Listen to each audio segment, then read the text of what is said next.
Hello. We are going live. This is CloudStationTV. Welcome very much, everyone. It's good to see you all here.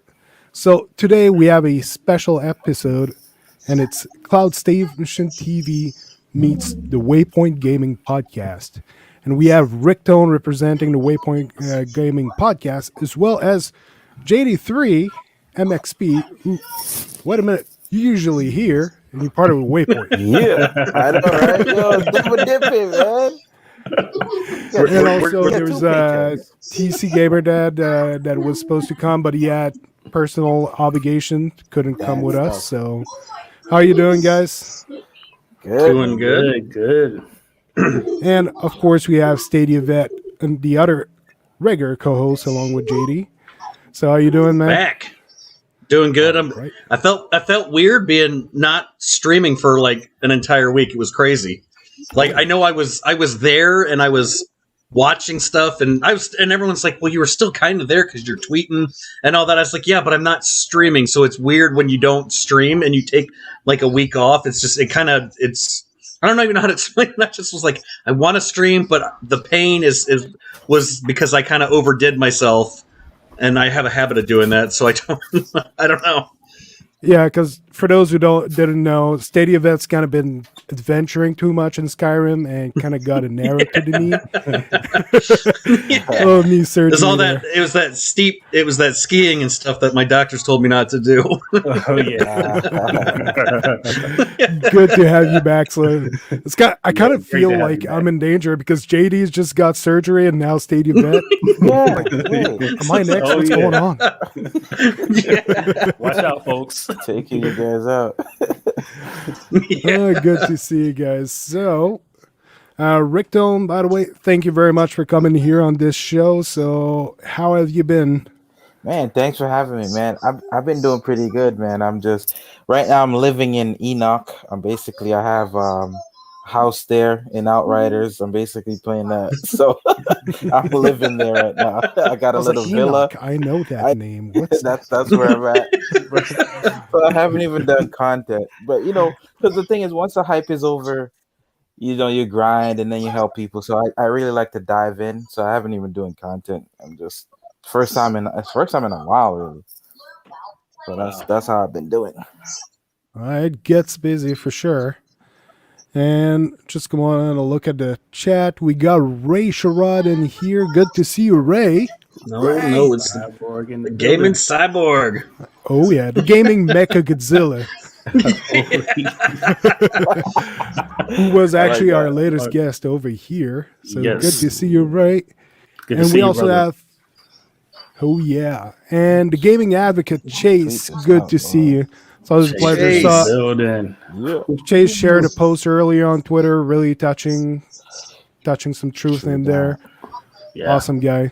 It's really good seeing you there, Chase. And we got Paul Barham in the chat as well. Good to see you. Hey, Paul. So, What's up? just going to do a little round table here. Talk about... Well, first I want to ask Rick a few questions here. Yeah. So, Hot seat. Rick, what is your experience with PlayStation, and what has been your favorite game on PlayStation, like any generation? Okay, PlayStation. I started on the PS2. I started playing really like the Legacy of Kain games. Those are like some of my favorite games. So the Eidos Interactive, all those games that they made.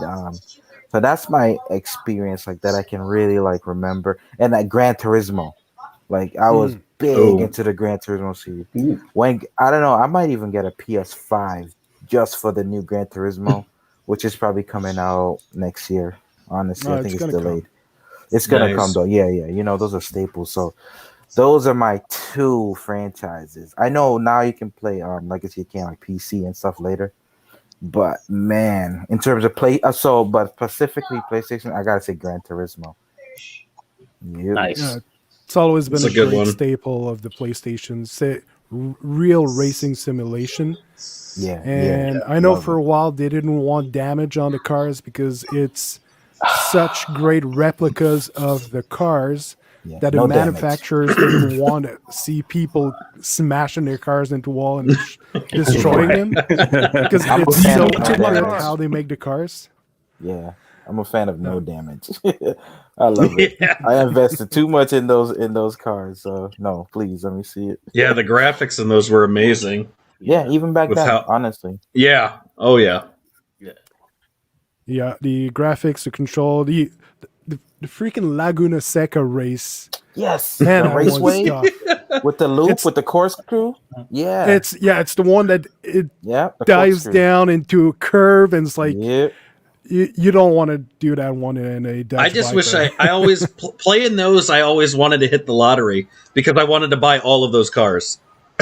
Yeah, They made yeah. some of them like I remember I'd like ask people, I was like, I want this car. I played the original on PlayStation and things like that. And even then, I'll go and ask my mom, I'm like, can you buy me this car? And they're like, no. No. It's just like man. no. We can't afford that. Oh man, Yes. that's so- hilarious.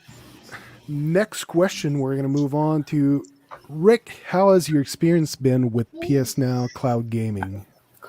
PS Now. Okay, so I'm on the periphery. I've been watching it, but man, you know me. I have a consumer-based channel. I am highly impressed. I saw, and it's so crazy. I saw DrSpaceman. It was a 2-hour video. You did a live stream. I didn't catch it live, but I watched it all of it back, and I was like, is he tricking us though? Like, this is kind of clean. Like, I'm like, he just got a local. I didn't have a box. PS4 in the background. No, I didn't do that. I was like, come on, he wouldn't do that. He seems like a nice guy. He wouldn't be doing that for 2 hours. I literally watched it back, and I'm like, wow. I think I commented on it. I was like, it looks clean and it looks nice. I'm sorry. I'm just like, because that's where I'm all about what works for me. And I'm like, man, this is something I got to try. And then my brother, he tried. I don't know how PS Now, if you got to have a PlayStation, but I know I still have an account. But right now, I want to do that because I would love to play some of the classic games. I think I'm showing my age, man. I'm starting to like older games. I'm 33, and I feel like You're I play catching up older to the games. rest of us. Yeah, Yeah, Yeah, I was going to say you can actually play on PC, but you're on Mac, right? yeah, I'm on Mac. Yeah, It's unfortunately it's not compatible with Mac and Oh, apparently man, bummer. not compatible with PC since yesterday. It is, but Yeah. oh yeah. they just released a new update for Oh. that's supposed to. Well, they didn't. okay. I cannot find the update note anywhere. In order to play, you need to have the update. And since the update has been installed, I'm only able to play one game.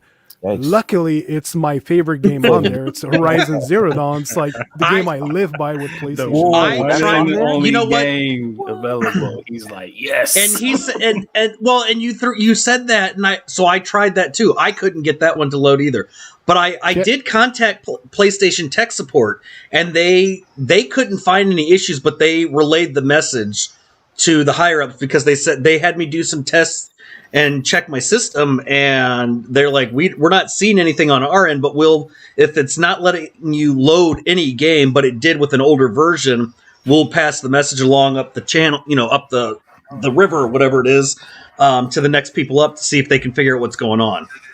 Oh, Good to cool, know cool. because I even had Dre Kickens, another content creator who's been playing on PlayStation Now lately, and he had the same issue. And he said he tried a bunch of games, and only 1 out of 10 games was working for him. Oh. And every single game I tried to launch when I checked earlier today, only Horizon Zero Dawn would work, which still works for me because it's my favorite game on there. But Nice. every single other game, like I wanted to launch Avengers, and that doesn't work. Yeah, that was what disappointed me the most. Was I really wanted to see the comparison with Avengers compared to Stadia, because I've streamed Stadia an ungodly amount of times, and Avengers is another one that I really like, and it's gotten better, but I really wanted to see the difference on the Sony version versus the Stadia version to see what, if anything, I could notice. And I was Right, just yeah. like, oh, are there this many people playing it? Or was it really, it had to do with that freaking update that they did and they broke their own software? Because I didn't know what you guys were talking about. I'm like, yo, What do you mean you can't play it? So I got home today. I was like, yo, let me update it, uninstall, reinstall, all of that Yeah, stuff. I was. And yeah, nothing I was like, was man, working. if I'm gonna stream, I guess I'll turn on my PlayStation 4 Pro. Dust Bunny over there that's on my entertainment system. You gonna turn the jet on? Yeah. I'll turn the jet on and oh man. Yeah, I can't do last gen. Yeah. I almost regret selling mine last year, but it's got a new home that makes someone happy. So Yeah. Now you just got to wait for that PS5 to show, to jump on. I would buy one. They started showing up in EB games all around Canada today, but only in stores, not online. And Really? your local EB game has a list that goes up to this summer, so can get one there. So I'll have to see. Yep. Oh man. Man. See, I would love to buy one, but if I bought one, I won't be streaming anymore because I'll be in a grave. My wife would kill me. Yeah, so I'm going to wait quite a bit before I dive into that one. Yeah, I kind of got the okay for the PS5, and I kind of tested the water to see like maybe getting a bigger HDR TV. I could feel the water freezing in place there. Sly devil. What are you trying to do? Wait, I had a question. 4K TV now. Is that logo a pic? What logo? The logo, the PlayStation logo. It's over JD. Is that a pic? Oh, the PS Now. Oh, it's it's the branding for the channel. I can. It looks like a pic. Like a pick Oh, for guitar. yeah, guitar pick. That was meant. Yeah. Okay, cool. Yeah, I caught that. Yeah, it's a PlayStation Now logo that I replaced the Nice, background nice. with some cloud servers because it's in the cloud. Cool. So that's a concept. Oh, yeah, this is nice. Oh man. So, last question in the same introduction part area for you, Rick. Where do you see PlayStation go from here in the world of cloud gaming? From what I've seen, the sky's the limit. They're just slowly doing what they got to do. It just seems like it just looks awesome. Like, for the people on the ground, just a consumer, it just looks like a console. And I think that's what Stadia did for me. I'm like, oh, okay, because I'm a couch guy. I love playing on the couch. I don't really play mobile. But there are times where I'm on vacation where it's like it's imperative not to get behind, especially with looter shooters. So if they can just sell it where it's not really tied to the box, I know that that's probably a little far off, but if they can get somewhere close to that, maybe a subscription model, I am all on board. From what I saw, I'm like, I got to get that. And Dre actually, TCGamerDad, he couldn't be on, but I know his account of PS Now. He has rave reviews. He said it's great. He just loads up. He plays when he's at work. So I'll be joining that, man, very soon. I'm just I've got to see. I guess I got to buy the game buy the games, and then it'll show up in the cloud or something. I got to figure all that out. But right now, yeah, I'm definitely on that. You're saying Horizon Zero Dawn, all that stuff is on there. I didn't even know that stuff was on there. I did a stream. The first stream I did that just amazed me with, I forgot that I was playing on a PC app was God of War 3.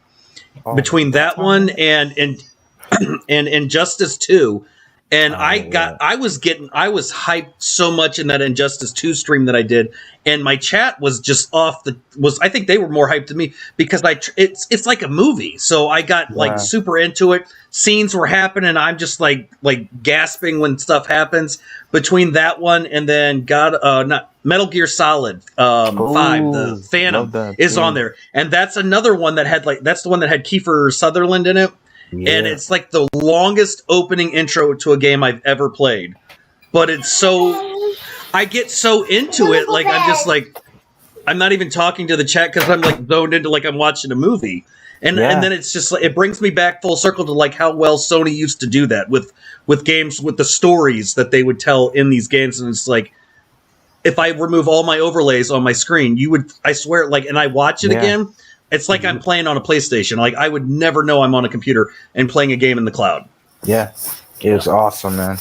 Kudos to them. But I think they do have a bright future. I think it's gonna be silent. It's just gonna be like they're not gonna undercut consoles. That's what I think. I think they're gonna still push consoles. Why not? I mean, you're ahead.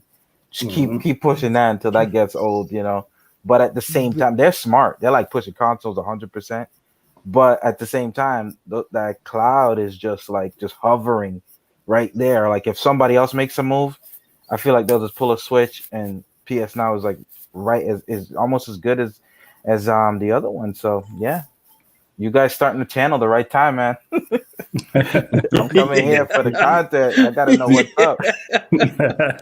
But we're gonna get you all the Japanese exclusives, man. I know you'd like to see. Also, Tsushima comes on there. Yeah. The good Japanese classics and the weird ones. Yeah. Well, I did enjoy watching DrSpaceman and JD play. Was it Virtua Fighter? You guys played Virtua Fighter, like one of the old school ones. Yeah. So it does have multiplayer that works in it. Mm-hmm. And this one was a PlayStation 3 game. Yeah. So that's crazy that like even that works. That's what amazed me is like I didn't have the PlayStation Plus, which we all know you typically need for multiplayer on console, but on the cloud stuff, I jumped into a couple of different games and just was like, all right, let's load this up and see what happens. And I was like, oh, it's working. And there's people playing games. Really? Like I did Duke Nukem, and there were people playing in the online stuff. So I was like, which amazed me because Duke Nukem's an older game. Right. And so it was awesome to see that. Exactly. Right. Oh Lord, here goes. Yeah, he's coming to say his stuff there. It's probably about to. That's a bit more positive. Yeah. There we go. Thanks a lot, Captain Buzzkill. Look, man, me and Ant, we're gonna get on the show together, man. We're gonna do a battle. Oh, geez. Must see TV. Calling out the cowboy right now. I know Ray be getting him on the ropes, but I got something for him. Oh, okay. Man. But yeah, Rick, just wanted to come back to one of the things you were saying that the way they're going to do cloud, that it's not going to be in the forefront, pushing the consoles away yet. The way I'm feeling this, because I talked about this in some other podcasts. Sony has for a while now had the portable. I think I got it around somewhere. Anyway, no, it's upstairs. Anyway, so they always had a portable. Well, not always, but since the PlayStation 3 era, they had the portable handled options. So they had the PSP, which was about the equivalent of PlayStation 2, so the previous generation. Then when they had PlayStation 4, they had the PlayStation Vita, which was about the same power as the PS3 in terms of graphics and all that. Yeah. I feel like they're going to keep, for PlayStation 5, they're going to keep that mentality of offering the equivalent of the previous generation on the handheld with the cloud and push PlayStation Now to mobile. And like we're going to see, like this summer, they confirmed that they're shutting down a bunch of PlayStation stores for the PS3, PSP, and PS Vita. Yeah. It would be ideal to transition these and allow purchases for some titles on mobile to experience the cloud gaming. That would work so well. And we can see, like, they've been pushing the cloud to make it better lately, like that improvement. It's not even listed on their website. The games are in 1080p, and you look at the description right now when you load a game, and it still says capped at 720p, which is not the case right now. So they're doing some stuff. They're not ready yet to actually say what's going on with that. They're just slowly transitioning, bringing some improvement until they can announce something. Yeah. So that should be a video, man. You should do it before I take that idea. What you just said is a video. Yo, Rick's gonna be quick about that too. I'm serious. I mean, that's like the best possible business plan that they could do. I mean, that's to me, that's perfect. Like, just bring the cloud on like your last gen.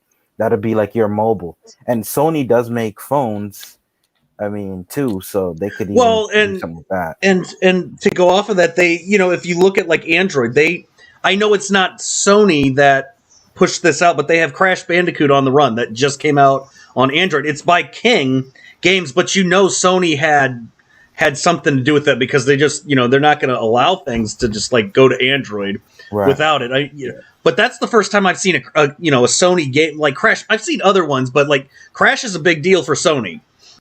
And now he's crossed over to the Android, so it's not. It isn't like they couldn't, start. But they're sneaky. They don't announce anything when they do stuff. That's what amazes me is, and I think that's what it's also kind of like the backfires on them in a sense because whereas like Microsoft is the big American company that just blab, like, hey, we're going to do this and that, and we're going to buy everybody out. Sony just sits there silently like a ninja and just does what they want. And you don't see it coming until it's done. Yeah. They've done that with a PS3. They've done that with a PS4. And every time they shattered the ground. I remember very well back then, they were like losing. People said the PS3 is dead. There's nothing going on. Like Xbox 360 was all over the place. Well, guess who won that that generation of console war? Was the PS3 by a long shot. They sold way more. It wasn't. Yeah, it wasn't the Red Ring of Death consoles. So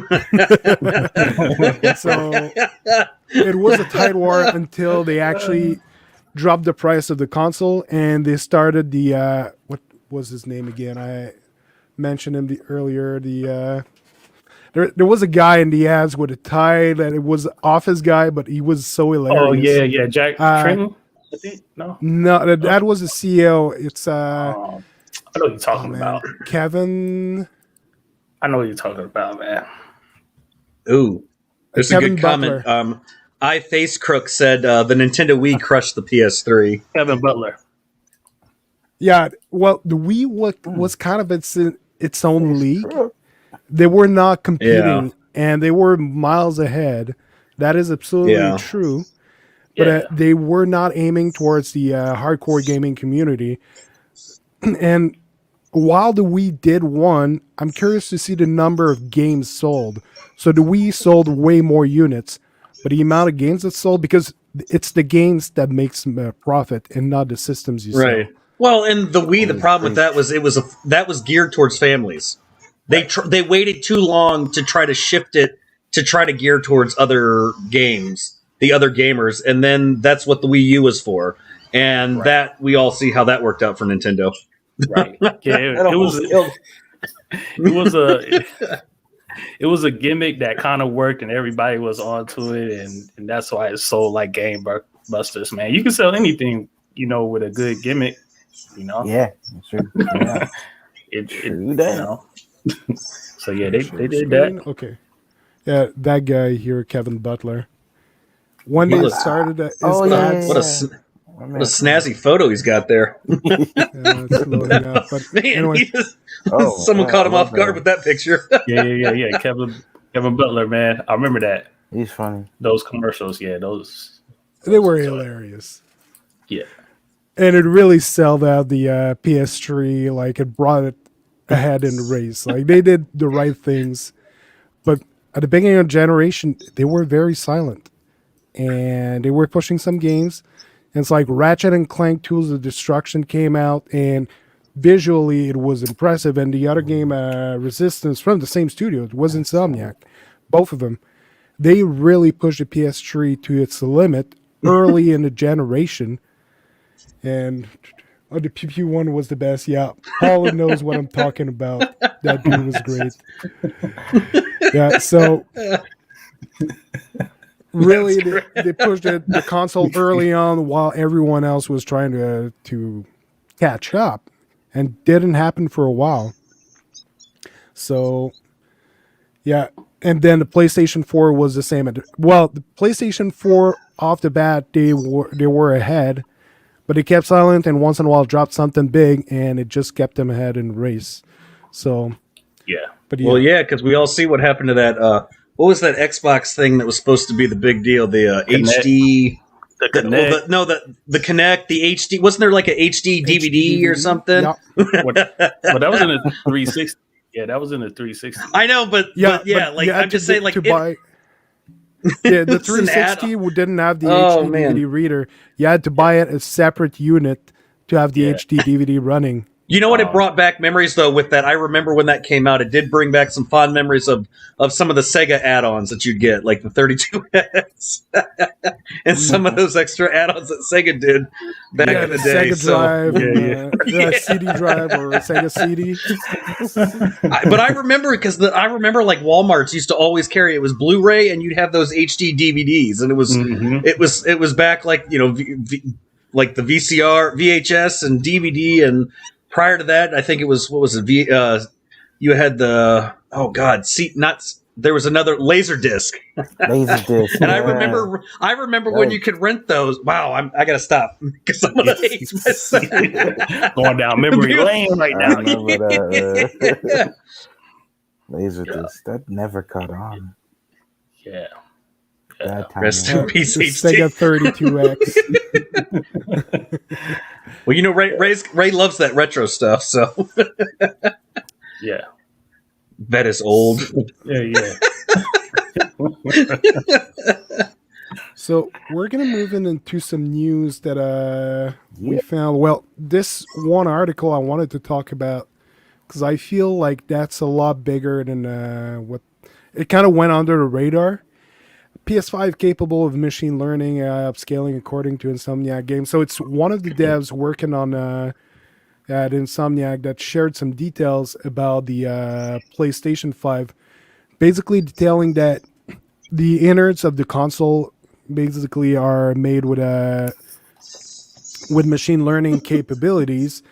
But one of the things they talk about is upscaling. If I can just find that part. I think it's in this post here. So he mentions upscaling as a big thing on the PlayStation 5. I think it's in the comments. But I feel like it'll be a big part for cloud gaming because with AI so much involved in the PlayStation 5, if you do cloud gaming with it, like you already have DLSS, and like if you use the NVIDIA Shield Pro, for example, it basically has the processor of a Nintendo Switch, but it 100% uses it for upscaling. If you have a lower resolution image running, resulting in... Well, there's a comment on the side there that someone wrote, imagine Spider-Man 2 built from the ground up using PlayStation 5's tech. Yeah. You will think happen. of stuff like... Yeah, and you think like, there was somebody wrote over here, like, eyes melting showcase. Yeah, I just happened to catch that. And you're using that kind of tech to build a game from the ground up, like, that would be crazy. Right. To me. I mean, that These sounds are like crazy visuals. You can see the reflection of the city on his suit. Yeah, That's that's insane. an image. Like that's just an image that we're looking at. Imagine looking on a nice TV and watching that. Like it just blows my mind with that. right. Yeah. And that's why I say competition is always great because that's what Stadia was trying to do with their first party studios is to have this AI kind of build games and build the worlds. Right. So if those studios would have stuck around, like that breeds competition for like, okay, PS5 got that hardware. I think Xbox has that hardware also. Not 100% sure, but if they all got this, they all got this similar hardware with AI and making games because, they already been using AI, trying to think outside the box of just, enemies and stuff like that. But if they can build game worlds, man. Mm-hmm.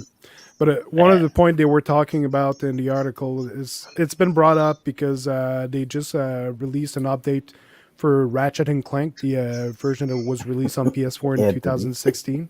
That if you play on PS5, you actually get the refresh rate now updated to 60 frames per second.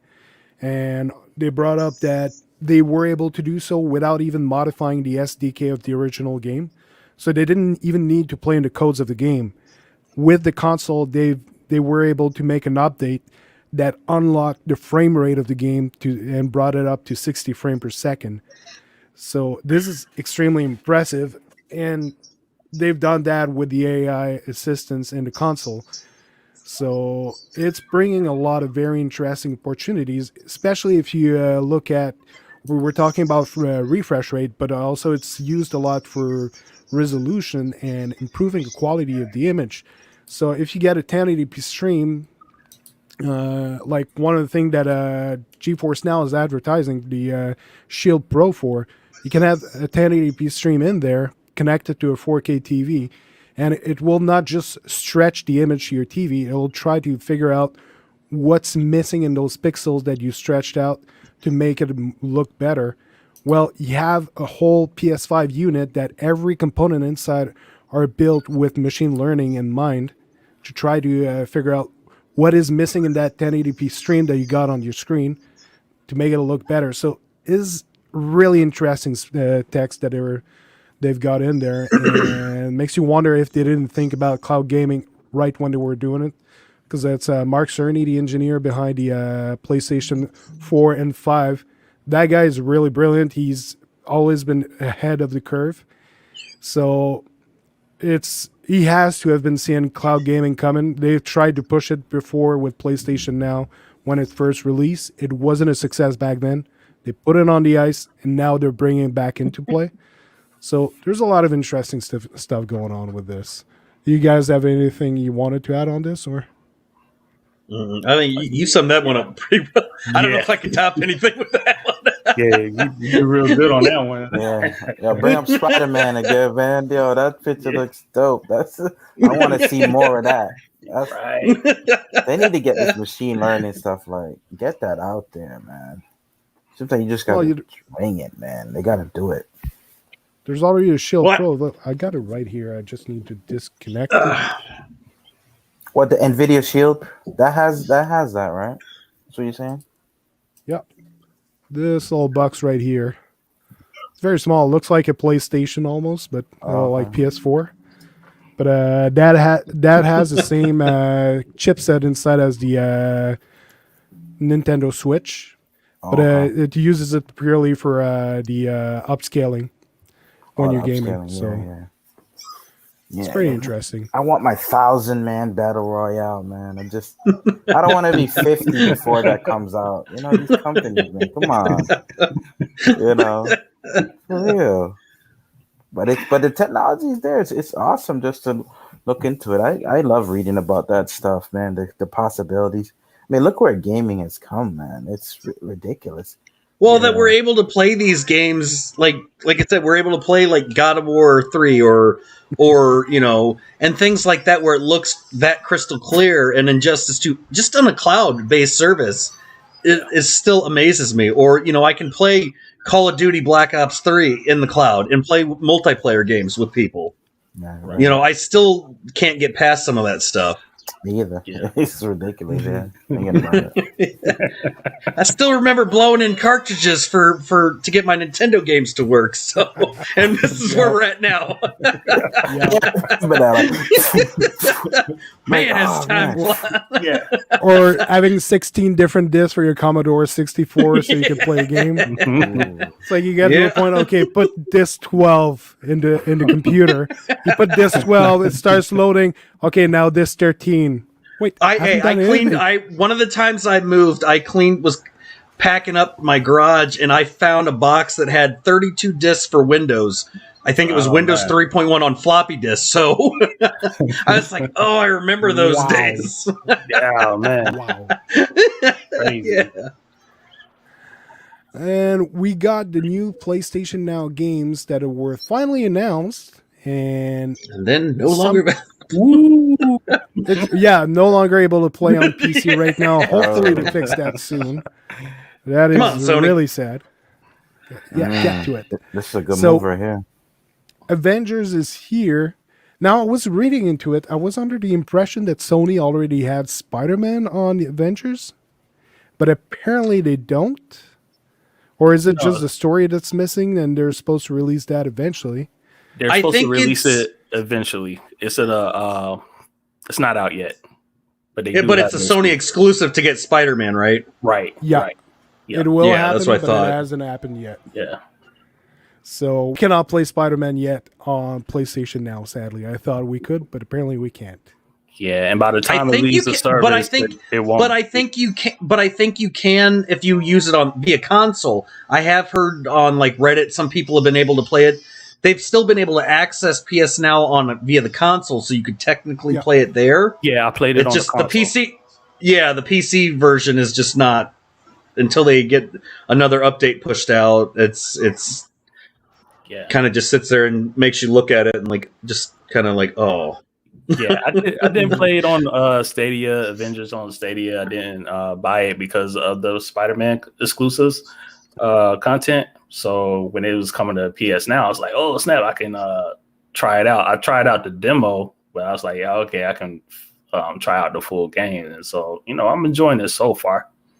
Well, there were a lot of things. Yeah, and there's been a lot of heated debate on a lot of the articles and stuff that I've seen about with regards to mainly with not so much with Borderlands and the other game, but with Marvel's, mostly because of another game that came to Xbox Game Pass and stuff like that. So, which obviously everybody knows. Obviously, everybody knows what the big one Microsoft had to drop the bombshell on. That's beast, man. I don't understand that that article. It wasn't what Face Crook is talking about as far as like the Spider-Man. Like, how's that hurting? Yeah, I think I got it listed here. I actually was gonna talk about it later.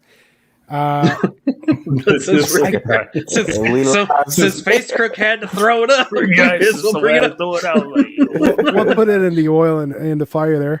So while I do agree a little bit that it is hurting it in the sense that they're having trouble pushing the superheroes out there. We still have the original cast of the Avengers in there, plus 2 more heroes, and it's only Bishop. What's her first name? Anyway, where's Anthony? Anthony, this is Anthony's bread and butter game, and he's not even commenting now. What the? Right. He got me. He lives and breathes this game. So the thing with that deal, scared away. You don't want to talk about it. Come on back. Dark, man. Just going through the comments. So yeah, the thing with that deal where it's a bit bad for Avengers is that they have an obligation to get that character out at some point, which they don't at the moment. And because of the pandemic first, and also the bad success of the game, because it didn't sell as well as they were expecting. So I'm guessing. And I don't blame that on Sony though. I blame that on it wasn't I don't think it had anything to do with Sony's exclusive with Spider-Man. I think a lot of people had the bad taste because of the imaging, the way that the Avengers looked. Mm-hmm. But, and I know Anthony said this before. Yeah, and the gameplay was had some issues going on at the beginning, but even Anthony has said that they're going to be doing something to adjust the images for the characters. Give me Doctor Strange and Black Panther. I absolutely, those 2 heroes, I absolutely want them. Especially Doctor Strange and Black Panther is going to be fun. Yeah, Black Panther's going to be fun. I just want a web sling. But Doctor Strange will be kind of fun to do that too. So yeah, I agree with that, man. Like, just think though, if they, because the amount of if they keep this going and it gets successful as they're adding more things. Look at the amount of, you could add characters until they're blue in the face. Like, there are so many characters you could add. Like, I want Captain. Like, you could get, Deadpool. How many people, we all know he's going to be a part of the MC. He's part of the Marvel thing. They acquired it. So it'll be interesting to see what other characters, do they stick with the core ones, or they start going out there and branching out and start adding more and more? Because I think that would be really cool. Yeah, it's definitely on the developers as far as like the game and who's in the game and when these storylines are coming out. Like that's not Well, on. they'll probably add more characters once more movies start dropping out. When they start Marvel starts releasing some new movies and things like that, it's going to get that I can bet that we'll start seeing more advertisements for Marvel's Avengers at that point. I'm guaranteeing you, probably around Spider-Man 3 when that movie drops, or Spider-Verse 2, like somewhere in between those two movies, they'll probably drop the Spider-Man DLC for Avengers. I mean, that's Anthony just posted a comment. Square was given the rights to everything Marvel for all 80 years. So like, that's great. Like you've got access to just a plethora of characters you could throw in there. And it's like, right. I mean, that game would just be crazy as it grows. So I don't blame like the issues with that game in particular. Definitely not a Sony issue. It's not like the way the articles it's just pinned on Sony because Spider-Man and the exclusivity to it. I don't believe it had anything to do with that. I think there were other factors that caused the game to have the issues that it did and the negative feedback that it did. But I think it's going to get better. Because I remember playing it when it first came out, and I remember playing it when Anthony kept harassing me to play it again, and I was like night and day difference. It's like I had played two different games, because I went back and watched some of my earlier stuff, and then I watched what I was playing, and I'm like, this is not the same game. Like, what did they do? It's like playing a PlayStation Now game, like, and trying to understand what the heck just happened, why it runs so nice. Yeah. But the game is really enjoyable, but because it had such a lot of people like really talked it down, and it wasn't as much as a hit as they were expecting. And I feel like they were kind of relying on the microtransaction to keep pushing those characters. Yep. Because once you buy the game, you can just keep the base game without putting money in and get everything you need. But, I think they were expecting... Sorry, I read Ray's comment. Hey man. So that's what you do on this. No wonder you got that fancy house there. Yeah. It all makes sense now. Man. Well, man, I'm not getting paid. But, remember, they're not paying me right now. Ain't that like Goodwill that you're doing? Yeah, it's Goodwill. Goodwill for Disney. $1 billion Disney. Yeah. Look at Charity, man. New games for PS Now, still never tried out. What's that? They boosted the graphic and got rid of bugs. Yeah, they did a lot of good stuff to the game. So Falcon is broke. Yeah, man. Falcon is broke. Yeah. Real, man. He worked for Goodwill. That's what they're saying in the show right now. I'm trying to keep the boat, man. I'm trying to keep the boat in the house afloat, man. Well, you probably spent a pretty penny on that piano back there. Right. Those things ain't cheap. Right. Everything. I took it from Anthony, man. Thanks for the piano. I got that loaded twice. Okay. Look. I mean, Avengers got Ray hooked, and he was a big. He used to give Anthony. I remember he used to give Anthony a lot of flack for that one, and because he was all about Cyberpunk, and I don't think I've seen him play Cyberpunk much of any lately. It's mostly the other stuff he does, but he's definitely a lot into that Marvel. So, yeah, no, it's a great game. It's just sad that they slowed down the push for the characters, because it was going to be like 2 months after they were going to bring a character, and they were teasing like almost monthly a new character coming. Right. And it was a leak within the code of the game. I think it was a list of 14 characters they were bringing. There was Doctor Strange listed in there. Captain Marvel, I'm pretty sure, was listed in there. And possibly Ant-Man and a bunch of other characters. But see, this is the thing with... Sorry to cut in, but like this is the thing with like the live service games. Like this is where it moves into like Destiny. And I said this before, like once you put the game out there and people saying, oh, this is broken, they're like, all right, hold on, before we introduce more characters, let's fix the game.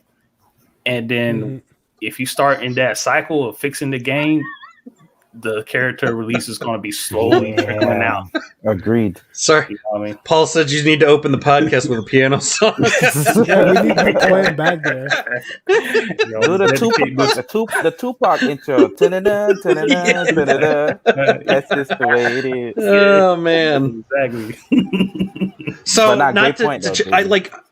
I know we don't have I didn't give you guys the article, but there was one that I came across on IGN that said EA, and I know it doesn't have specifically to PlayStation Now, but it gears towards all of gaming, which is interesting for EA stuff related games. But I saw something that popped up, and it was EA patents an adaptive difficulty system that adjusts to keep you playing longer. So I remember something similar to that with Madden a while. I don't remember what version they had, but they had a thing where it would kind of adjust the AI's difficulty based on how the better you play, the harder the computer was. The crappier you play, the easier it was to play the game. So this, to me, seems like they're incorporating that to everything now, but I don't know. Like, I didn't read all of the article, but they filed the patent, apparently it said in October of last year and published at the end of March. Describes a system that can perform automatic granular adjustments to a game in order to change the difficulty of the experience. Similar systems have been used by Resident Evil 4 and Left 4 Dead, in which a system monitors player performance and uses the data to inform enemy behavior. However, EA seems to have an additional or perhaps even alternative motive beyond just aiding players overcome a game's difficulty curve. So they're going to review. They're apparently going to have the system's going to review historical user activity to one or more video games to kind of get a prediction. So it'll be interesting to see what that does. But I was just like, that's kind of a neat thing to start to really utilize that, because I'm surprised they don't have. Like I said, the only thing I ever saw that kind of thing in was with Madden. It's kind of brilliant on many level because sorry about that. Yeah, you had a point. Yeah. No, I was just saying. Ant said that's old news, vet. Hey, old news. Oh, Well, I never heard you know it. what? If it's old news, you go to IGN's website and tell them that they should retract that article that was posted April 7th I never heard of that. 2021. Let them know to take that thing down. But I find that very good because on one point it'll basically cater the game to everyone's liking. So no matter what level you are, you're going to enjoy the game. But also it can be used for competitive gamers who want to get better if they can tweak actually the difficulty to always challenge your weaknesses and bring you to a point where you're a better gamer at the end. It brings some very interesting options for gamers. So like a training system in a sense for like the esports stuff. Mm-hmm. Would be one way that could be used. I could see that being used to kind of help things out. Yeah. Mm-hmm. One step closer to Skynet. Yo, Absolutely. it's true. Hey, we got those satellites in the sky right now that allows the robots to communicate better with each other. I'm just trying to figure out which company's going to come out with a new thing and call themselves Skynet. I mean, my money's been on Facebook becoming Skynet, but I don't really know. I'm trying to figure it out. The machine is going to take over everything. Yeah. Yeah. Machine learning, machine upscaling, machine. Hey, they're helping the machine. I'm going to have machine knees at some point, so it's all good. Right. Machine knees. Yeah, we're gonna all be cyborgs. We're going to have Turn another into cyborg Ray. in the end. We're Yeah, we're going gonna to turn turn into the into Ray. cyborg show all day, every day, 24/7. Well, look what Ray just posted was the hundreds of PS4, 3, and 2 games ready to play on demand. This is why I love PS Now.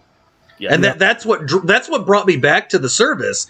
And like I said, I mean, I was with everybody else that used to say, you know, I'm not like it. The service was crappy at one point, but it's gotten a lot better. And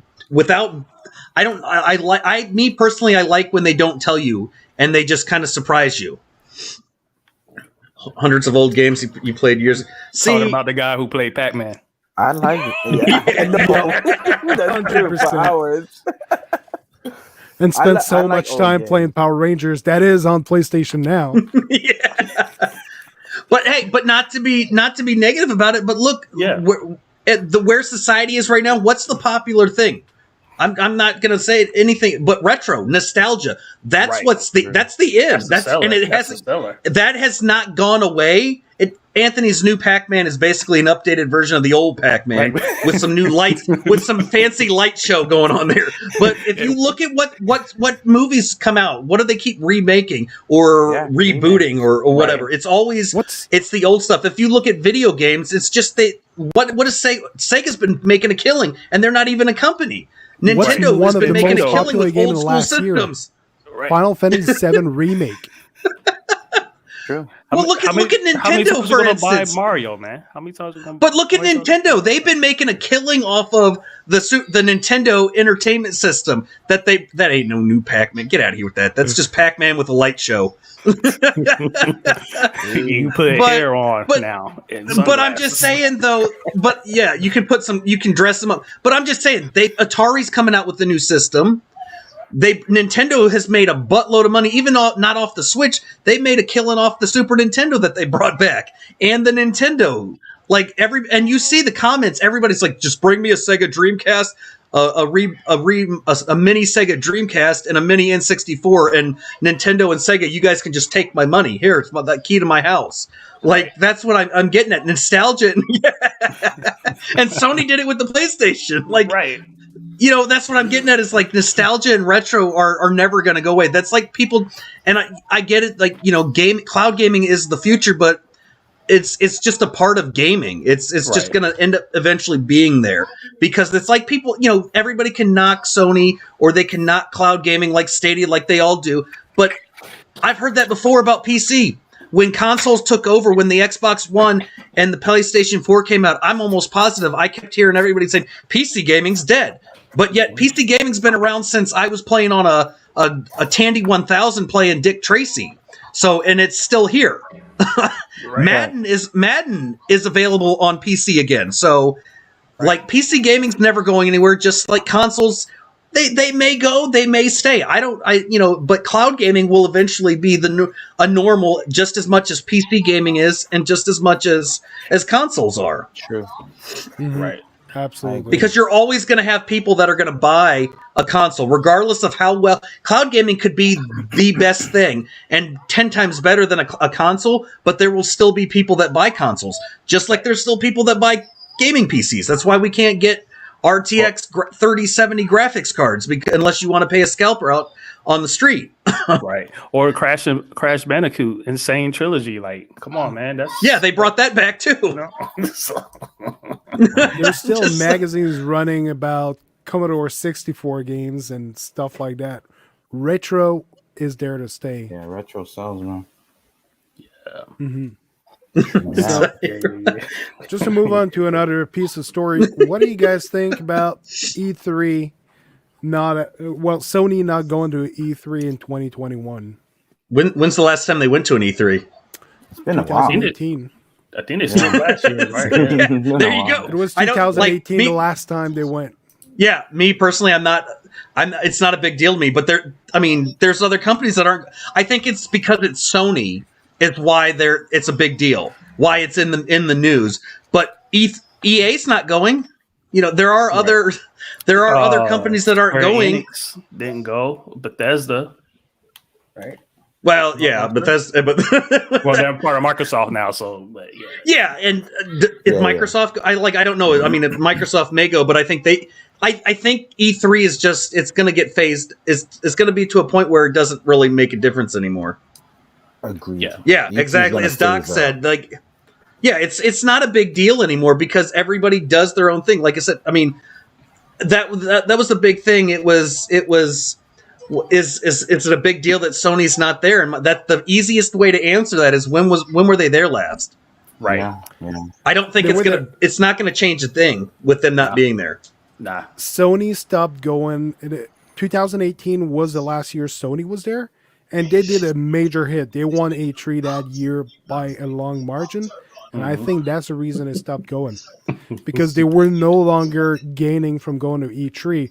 The other ones were gaining from Sony going there, and E3. A lot of game devs and companies were complaining that it's super expensive going there. If you're an just about to indie say studio trying to go to E3 and have a booth there, you have to put a lot of money forward, and you spend your whole day there trying to sell your game to end up hidden behind a queue because they want to try the latest big game from Bethesda or from whichever studio that people are queuing for 5 hours to try for like 20 minutes, and then your game that is available there that's revolutionizing the gaming industry, but no one's paying attention because they only want to see the big players. So and that's the thing is popularity over time. Yeah, that's exactly like. It's hard for other people to focus on, to go to be willing to spend money at E3 when are you even going to get anybody to view your stuff, or is it really people are going there because they know Sony's going to be there, or Microsoft, or somebody big? You're kind of like that small fish in a big pond when you you have to compete with those. And like Anthony said right there, it's online. Is that even? That's background is. I saw. It's a Anthony's PlayStation comment. show. Oh man, That's background is Greeny loves Xbox. yeah. I don't even own that console anymore. Oh man, Like the dude with Stadia background can do.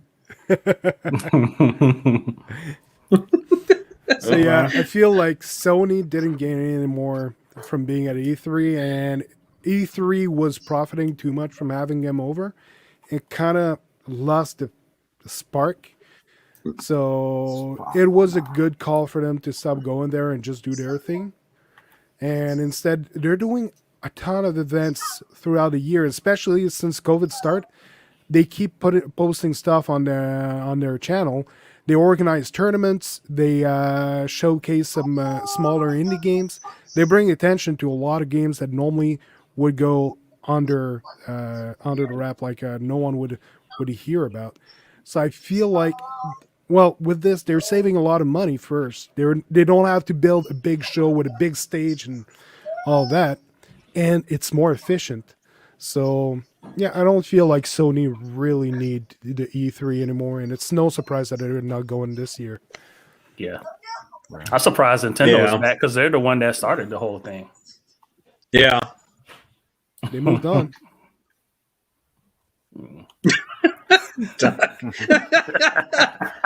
Wait. Has there been an article about PS Now being dead? I swear the only articles I ever see is Stadia's dead. And even on Twitter, I don't ever, not saying nothing. I got a Stadia logo up here on the wall, but I'm just throwing that out there. SBCN, baby. Stadia back. Yeah, I know. I'm on the SBCN, but I'm sorry, I don't ever see that stuff. I'm gonna drink my water. Got a grand piano back there. Is that a green screen? No. Man, you never know. JD's making big dough, man. Yeah, man. He's I'm got Captain the Falcon up in here, man. Don't let the number of subscribers on his channel fool you. Right, He's man. undercover. Yeah. Hey, don't blow my cover yet. Well, there's a good question. Finally, we got one from the I Peanut find that Gallery. one very interesting. Do you think PS Now can catch up to xCloud? Where is xCloud? Actually, the point of PS They're Now on the being phones. dead, Yeah. I don't They're know on if your it's phone. going to carry on as PS Now. We cannot confirm that. It might just evolve as PlayStation Cloud. They might rebundle everything up like PlayStation Plus. Like Game Pass has been doing that. They want to bring games with gold inside of that, and they made a bigger subscription that includes now xCloud and all that. PlayStation Now is not the cloud service as per se. That's why I say, okay, we're doing PlayStation Now, but I don't write PlayStation Now anywhere on my channel. It's CloudStationTV, and I've changed a bit of the logo. PlayStation Now really is the subscription for the library of games, and they added the cloud option as a way of delivering those games, so you don't have to install them, and that you can play on your PC. And it used to be possible to play them on PlayStation Vita, Bravia TVs, and tablets, and they narrowed it down to PC to fix some bugs with them, from my my understanding.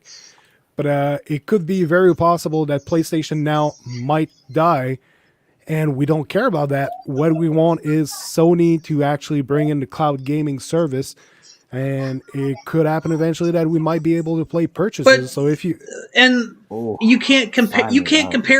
You can't compare PS Now to XCloud right now because I'm sorry, who on YouTube anywhere? Show me a streamer, a content creator that is streaming XCloud. Oh man. Because all I'm going to see is I'm going to hear crickets in the background because I'm sorry, the laggy input delay that and it may have gotten better. I don't know. I haven't touched it because I don't want to have to try to figure out a way to cast my phone screen to my computer to make it look good. If you look at my with the stream, grenades today, man. until XCloud is on a PC, and I'm sorry, yes, I know Cloud Gaming Extreme, they put a video up so you can try to put a test app. But the key word there is it is a test app.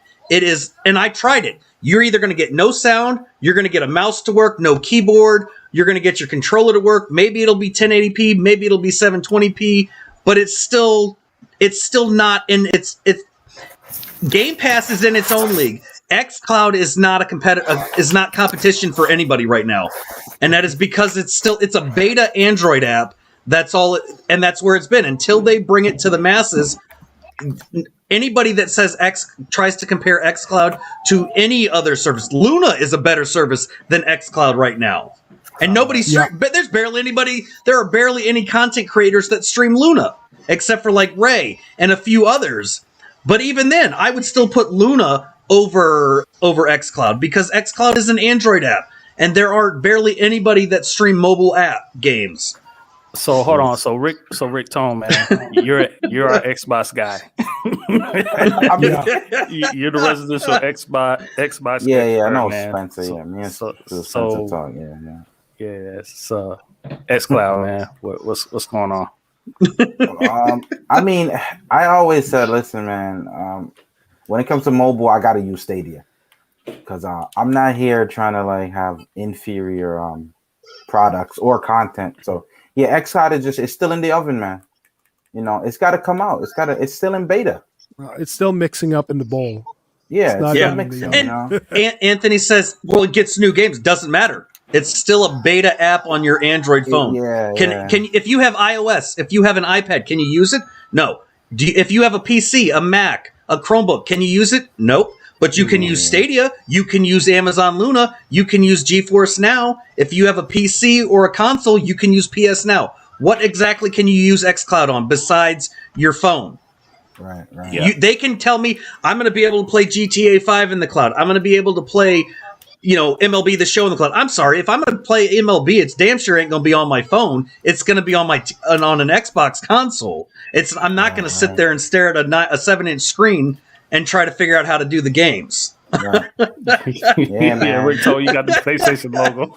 Yo, listen, I know because I'm on the show. You know what I'm saying. I got to dress the part, but I'm not knocking the fact that xCloud will get better because it will. But until they put up, it's all it is. It's put up or shut up because they haven't shown us anything besides that they are claiming. I can read articles all day long that they're doing this to the service and we're going to give you MLB The Show and all of these games day in day one. I don't care. I don't play those games on my phone. If I wanted to, I would use Stadia to do better quality games. Then I can run at 1080p, not a 720p version of MLB The Show or something like that. Yeah, man. My album ain't done. It ain't dropping yet. That's how we call it, man. It's still coming. The album's coming, man. Yeah, when it releases and we can see people using it, I think then we can make a better assumption. But until then, no, you can't. There's no comparing xCloud to any other service out there. It will be a problem though when it. Yes, I agree with you. It will be a problem. But that bridges to another point I want to bring. How sustainable is Game Pass in the model that it is going right now? Like they're getting Outriders Day One. That's a very expensive title. They're getting MLB 21 Day One, another very expensive title. they were getting like, okay, GTA 5, that's a $20 game right now on you go on PlayStation Network.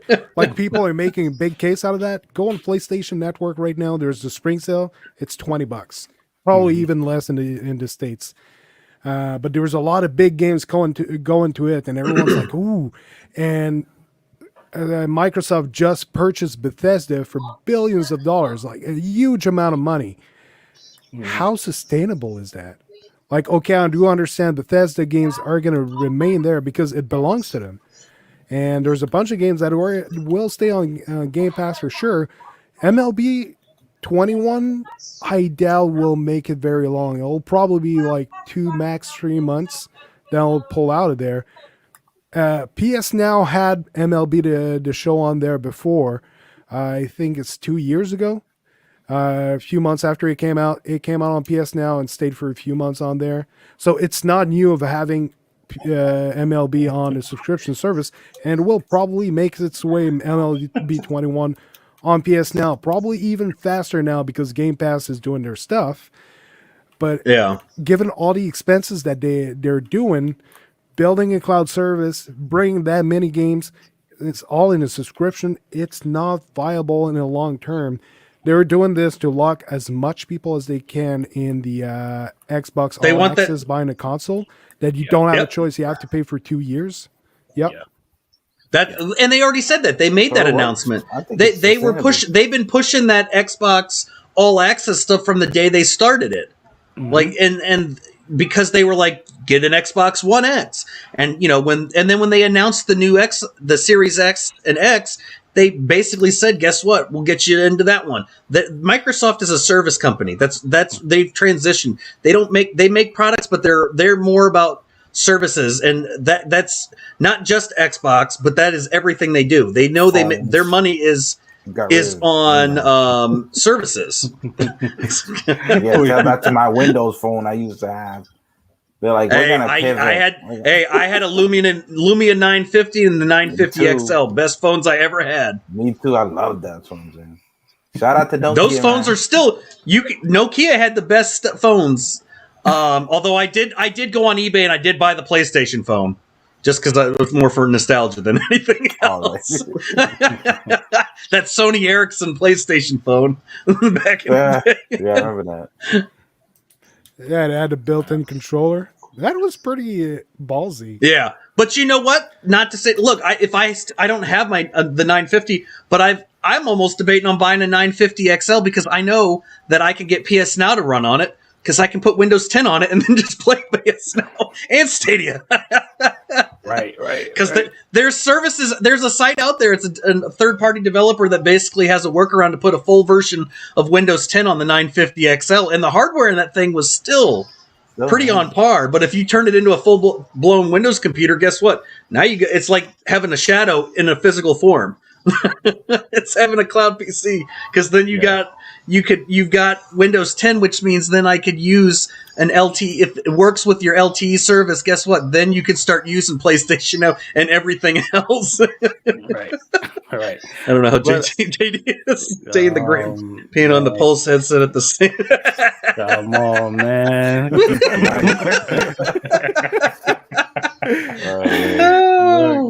Look, man. Yo, Game Pass, sustainability. Like Microsoft had to switch their whole tune with the hardware sales, and they decided to go the service route. It is sustainable. We see Google do it, Apple do it. They've been said they wanted to be like the cell phone companies when it comes to selling hardware. So it is a strategy that they use to get mind share. Like, hey, we got everything. Just no matter where you at, we got everything. Kind of like Stadia in a sense, what Stadia is supposed to be. You know what I mean? So it is subscription service is a thing now. I like what you said about mindshare, because you think about it. Every week I do a show. Even when I'm doing content, Xbox comes up. No matter what, it's always Xbox because they keep doing something. They're either buying a studio or releasing another game on Game Pass. They do a lot of stuff for consumers. So that mindshare, I think, will pay off, man. That's marketing 101. If people are talking about you, you're gonna make a profit somehow, some way. Yeah. The Well, thing, I've said that about Google too. Like Google, when they do something bad about Stadia or they do something good about Stadia, there's still people still talk about them. Sony, look at Sony's been in the news for a while now lately, ever since not just good stuff and bad stuff. I mean, that that weird method of using that as a marketing ploy works to the advantage because it keeps you relevant. Right. True. Yeah. And I would not count Sony out for nothing. Just because they don't say anything doesn't mean that they're stupid or they're not sitting there watching. They're plotting. And like I said, they're like the ninjas of the gaming world. They're going to come out with those little ninja stars and just start throwing stuff everywhere, and people are not going to know what happens when it does. Ninja stars. I can just see that. Tenchu, man. no When's one is stalking Tenchu? Sony. Tenchu need a remake. Yeah. Love that. Is he on a Stadia channel? Did he forget he was on the Cloud Station? Maybe he thought this was all about Stadia or something, because maybe I confused him with that Stadia logo over there. Well, that's the thing. Like, if Sony was that blind, they'd already been out of the game a while ago. Like, Right. they're not. They just don't say stuff. That's just the way they are, and they've always been. Yeah. They're not American. They're not, oh, yeah, we're doing everything. Like, yeah. They just come out of the This shadows, comment. man. I love the Exactly. USA. Xbox, yes, does have Microsoft support, but it's not unlimited. They still have to make more money than they're spending. Yes, right now it's normal. They're launching a console, and they were behind on the last gen, and the one before that, they barely lost, but they did lose. So they're trying to get back in the game. So they're spending a lot of money. But the thing I was saying about it not being sustainable is that Microsoft eventually, if they keep spending more money than they're making, even though they're getting more people to buy the system, eventually Microsoft's going to turn off the valves. Like, okay, you have to bring in money. We gave you plenty. And it's like they're using Azure, but Azure is not there unlimited for Xbox. Azure last year made more money than Xbox did. It's the first time this happens. And Microsoft now sees a lot of very interesting businesses going on within their own system. So Xbox has to be part of that environment. It's not leading in front. It's part of their solution of making money. The guys that run Xbox still have to answer to Satya Nadella, and Satya Nadella. Satya still has to answer to the shareholders, and if they start losing money, something's going to change, because they're going to start to look. All right, what department is starting to lose money? Yeah. I mean, Microsoft has scrapped ideas and things. We saw it point blank with Windows Phone.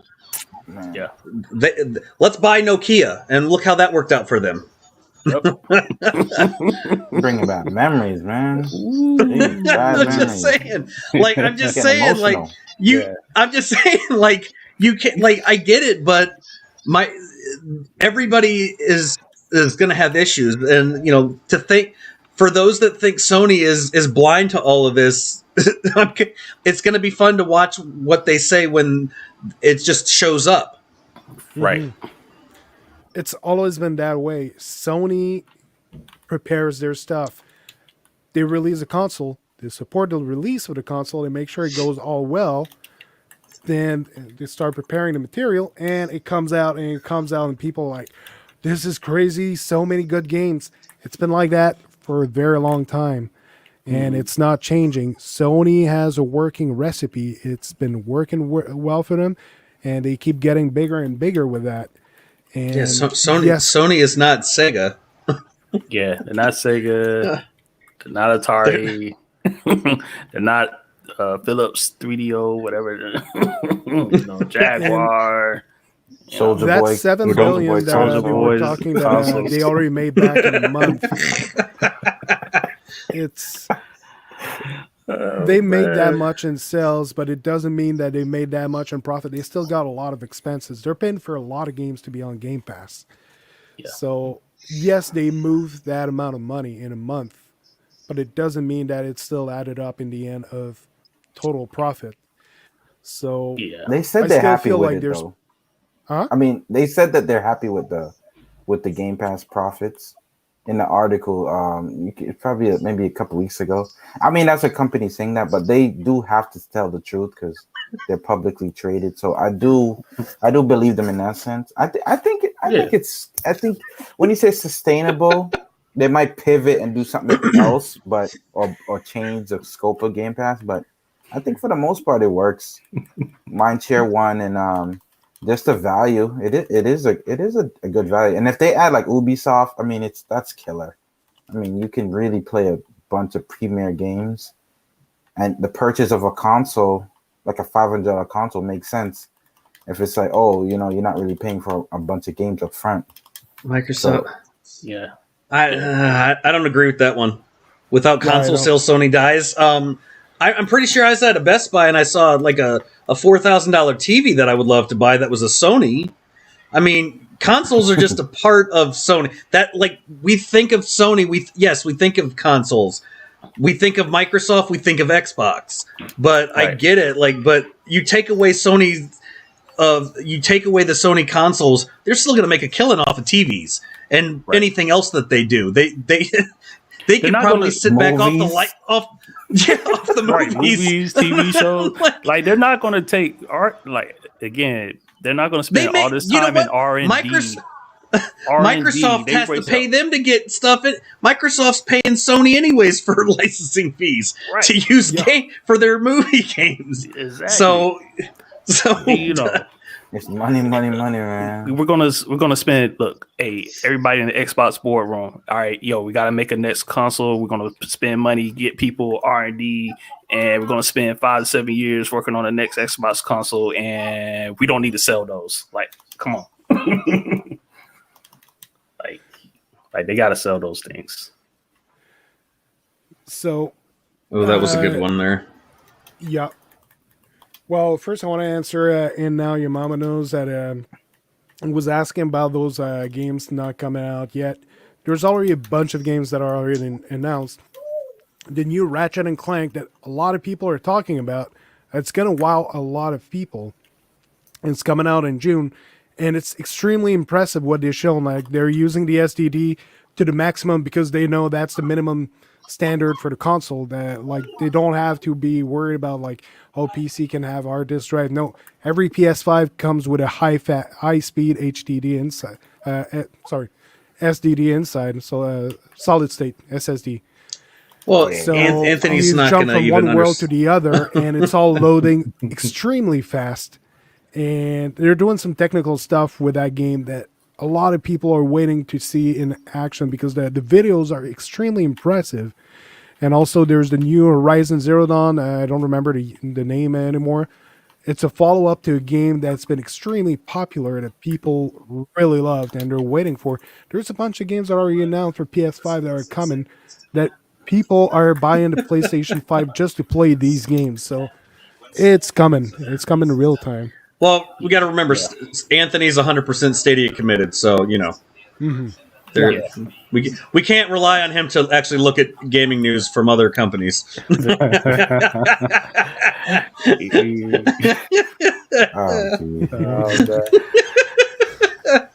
Hey, man, $70 games. Like, people are buying remastered games at $70. They're buying Nintendo games at crazy prices. But I wouldn't even. How many people bought the Mamba edition of NBA 2K21? Because I'm pretty sure that was what, like $100? Yeah. How many people buy Madden? Not the base package, the $60 one, but how many people buy a $100 Madden game just to get all that stuff? Right. So a $70 game, but games are going to come. Yeah, like we all know how much is the base cost for a game on Xbox Series S and Series X. I don't believe it's $60, but I could be wrong. I don't really pay attention to console prices anymore for games because I just don't buy the stuff. But I could have sworn that the PS5 and the Xbox Series X and S games were like $70 games. So how is that any different than comparing it to Sony charging? I get the comparison is because it's going to be on Game Pass, and that's obviously why everybody's bringing up this pricing thing. That's that is the only reason that it's getting thrown at Sony right now is you're charging me $70 for MLB, but I can go and on an Xbox Series X or the Xbox One and pay $15 for Game Pass and get it for free. Yeah. Well, if you can find a Series X or a Series S, go for it. One, because you're going to spend way more than the cost of that $15 service. Right. Right. But also over time, you're like after a few months, you're still paying that $15. If you're just looking for that game, that becomes pretty expensive after a while.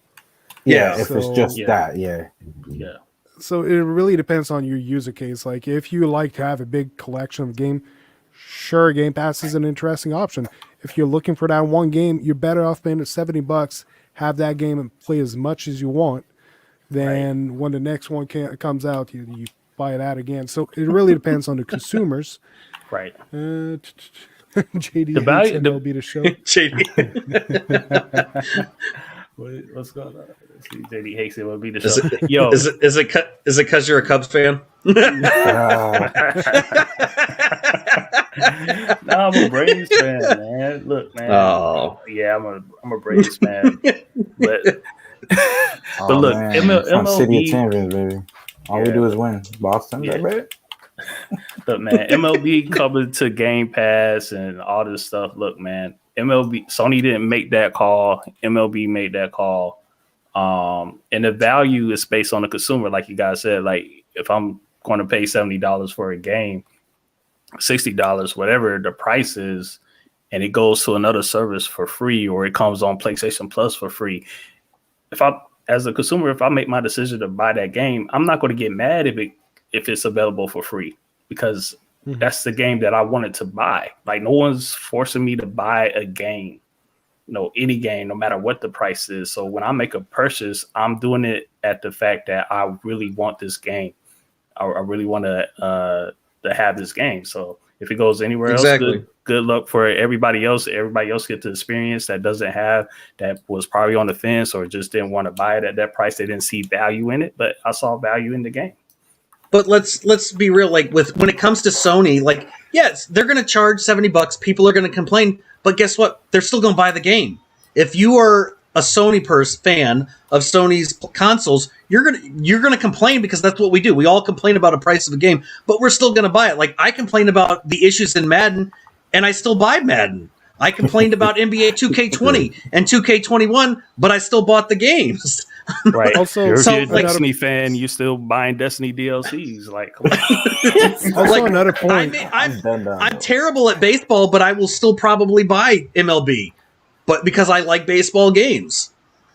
Yeah. But another point I want to bring is the game's going to be $70 on the PS5.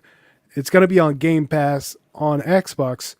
But is it really worth more than the Game Pass price on Xbox? Because that game is made for Sony PlayStation. That's what it's optimized for. And both consoles, while similar in a lot of ways, have key differences. How good is it going to be on the Xbox? Like, it's published by MLB. MLB are the ones publishing it on Xbox. That's why it went on Game Pass, and that Sony had nothing to say about it. But yeah, I don't remember MLB actually being in the game development. I don't know if they got another studio to actually look at the game before it goes on Xbox and saying, yes, it runs well. It runs as fantastic as the PlayStation 5 version. My guess is there is some chances that once you load it up on your Xbox Series X, that it might be a broken mess. Maybe not, but it could have happened. Yeah. I mean, I know I got an invite to beta test it on Xbox when they were doing the testing. I didn't do it because I don't have an Xbox, so I wasn't gonna, I just let it sit there. But it will, like you said, it it will be interesting to see when people start playing it. I will be really interested to see either content creators posting videos or just articles about it, because somebody's gonna, there's gonna, as soon as it drops, there's gonna be articles to comparison. That's what's gonna set it apart. Is it on the same bar as PlayStation, or is it just, close but not a PlayStation equivalent? Yeah. And I had MLB. that kind of happened. Like they pushed them to make it multi-platform, but still Sony. Well, if they'd taken it to EA or 2K would have killed that whole franchise. We've seen, and EA would have been all, but EA would have loved it, man. They would have been just hearing microtransactions, birds chanting in the background saying "cha-ching" all day long. Man, I don't know that many people that many PlayStation guys playing MLB in real life, and I just think like people just really making this a big deal because it's on Xbox and okay, yeah, good. Well, because it's been on Sony for like forever. That's the only reason this is most of the time. I mean, for I think the biggest ones on Xbox is for sports wise is EA. EA has the lock when it comes to that stuff. So I don't know. It'll be interesting to see how many people actually play it. Do if you already have it? Like, I will really be curious to see how many people play this game. Yeah, a lot of people get hyped, be like, "Oh man, this game," and they don't even buy the game, they don't even play the game, and then they're gonna play it once. They're gonna play it once, and then all of a sudden, Far Cry 6 is gonna release, and then they're just gonna move on. Right. And it's gonna be, it's gonna be like, I'm done with this. Right. Mm-hmm. Also, if we can just finish, were some other news coming on. Well, interesting articles. Because this one here, sorry, clicked the wrong place. So, PlayStation Japan studio restructure leads to developer exodus. So, there was the news coming out that apparently they were shutting down PlayStation Japan studio. Well, it's not shutting down; it's restructuring. And they're actually recircling the studio behind the studio that made Astro's Playroom, which is a very successful game right now on PS5. I think it's free. It's kind of a game tech demo of some sort. But they're kind of putting their studios together. Of course, I don't know the reason exactly why, if it's COVID or anything like that.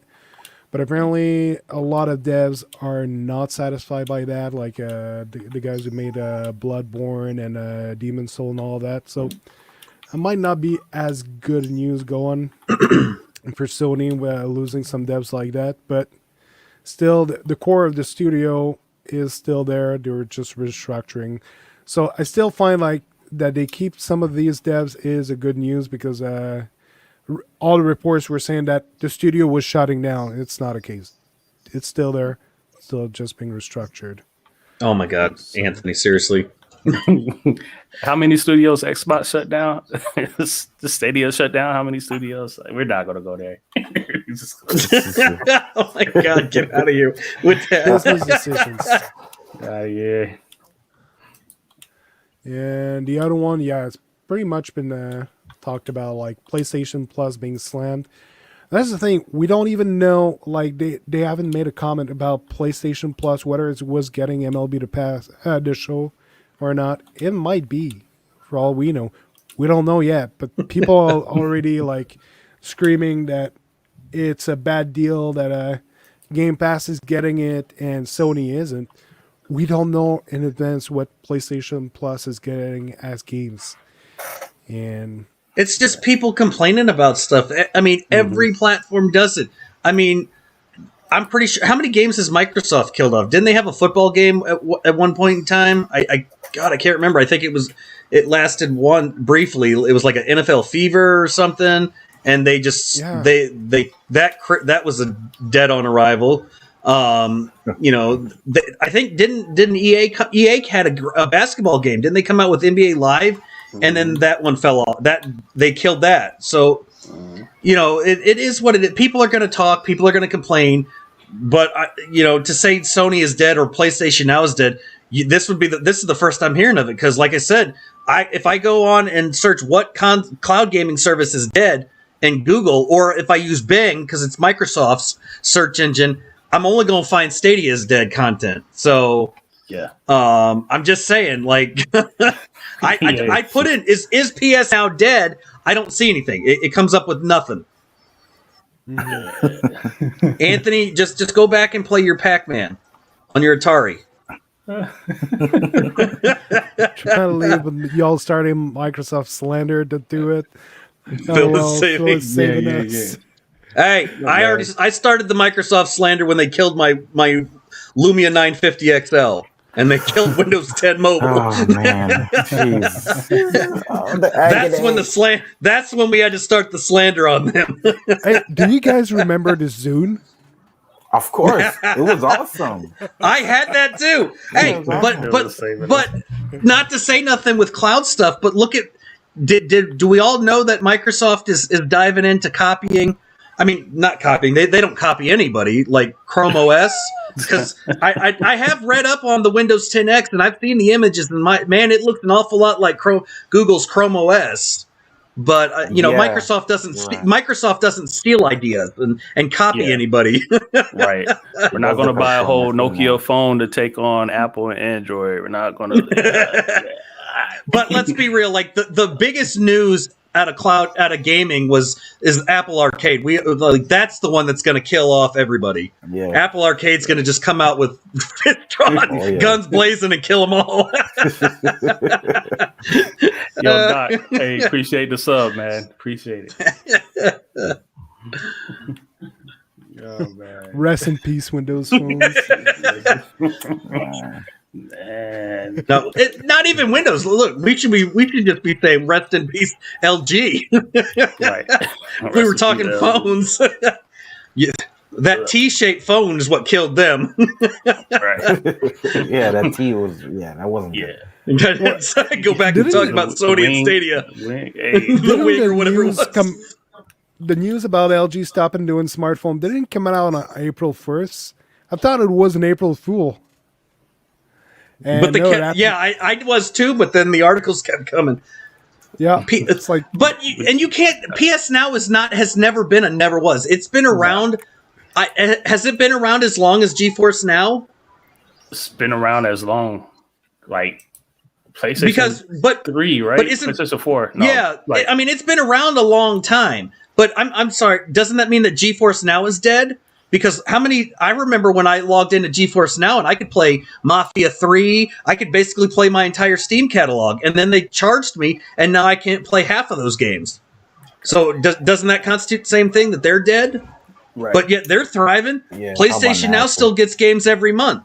Right. Every service is going to be different. Stadia just responded. I think Stadia responded with the free-to-play days with Borderlands 3, and we got Borderlands 3 free on PlayStation Now. But look at I get the biggest thing that's hurting PlayStation Now. A lot of it was the fact that because they came out after the announcement of MLB going to Xbox Game Pass and xCloud Day 1, then they came out and said, well, and then they dropped and gave the Marvel's Avengers, and it wasn't on the same level.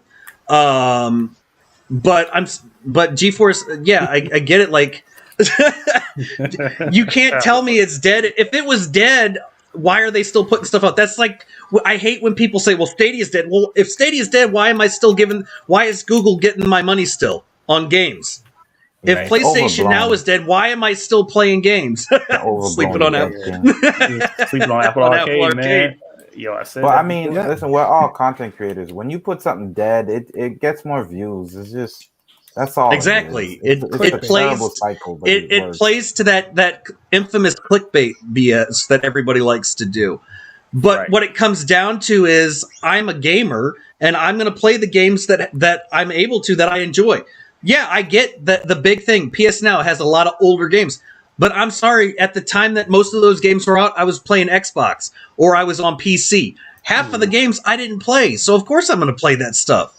If Stadia had that kind of a catalog, people wouldn't say shit. But Stadia has, 100 some odd games. I showcased how many Steam games I loaded up GeForce Now. I have 184 games on GeForce Now available. I have 100 plus games on Stadia. But if I open up PlayStation Now, I have 800 games. Yeah. And how many games that are on Stadia are older games? Yes, you have some new ones, but how many of them came out last year, the year before? Right. It's not, you can't come at me and tell me that PS Now only has older games. Yeah, so does Stadia. So does GeForce Now. Xbox so Game does Pass xCloud. Only have 100 games. They all have old games. There aren't a huge amount of cloud services that are putting brand new games day in, day one. Yes, Right. xCloud is, but we haven't seen a lot of them. And those that do come out have issues. It's like when Horizon Zero Dawn came out. I was doing a military avionics electronic course that I was stuck in my books. Like I played a little bit, but I think I've been like 5 or 10 hours in that game. I had to stop because I was way too busy. Those are games that I kind of miss because it was not a heavy gaming period in my life. We all agree. have stuff going on that some periods that we skip over many years. Having those games available that you don't have to hunt down for the disc or anything like that is amazing. It's all readily available in a subscription. You can try it. If you don't like it, just skip to the next game. PS Now is a huge demo that you can try all kind of games. It brings you variety. It's all very interesting. There is over 800 games that rotate in that library. That's huge. So Isn't that what everybody wanted Stadia to be? Was the Netflix of games at first? That was what the big talk was. That was the big complaint. Well, I want a Netflix of games. That's what Game Pass is. That's what PlayStation is. It's just varying services catered to certain people. So I have a question to pose to the panel and the chat. So I know we got the cloud gaming services like Stadia, and it doesn't have like hardware. You know what I'm saying? Everything's in the cloud. But if Xbox is bundling Game Pass and xCloud together, along with their Xbox systems, and PlayStation has the PlayStation systems and PS Now, shouldn't we start looking at it as one big platform instead of a separate entity, even though it's set up that way? Because it's like at the end of the day, if I'm on Xbox, then I have the ability to access 150 games on Game Pass and then the new games. And then if I'm on PlayStation, I have the ability to get 800 games on PlayStation Now plus the new games. Like, you know, just because Stadia GeForce Now doesn't, or if you're on GeForce Now, your PC, like all your PC games are available on the cloud. So should we stop like separating those things now? Is this where we're coming to? You can access any of them as much as you want. It's the beauty of cloud gaming. Yeah. You shatter the walls. Yeah. It really should be that way, I think. It should be, but I don't think it's going to be because I think people are too set in their way. Yeah. Mm-hmm. It is, yeah. You're too set. People are too set in their way with console versus the cloud. It does, no matter how good it looks, and we all saw that with like perfect example of Cyberpunk. What did everybody say the best place to play Cyberpunk 2077 when it came out? Stadia or Xbox Series X, S, and PS5? It's just a matter of getting you just have to get past that initial phase of I'm stuck on, I'm a console person. It's the same thing. It's no different than every system that ever comes out. It's always it was before cloud gaming. What was it? It was console versus PC gaming.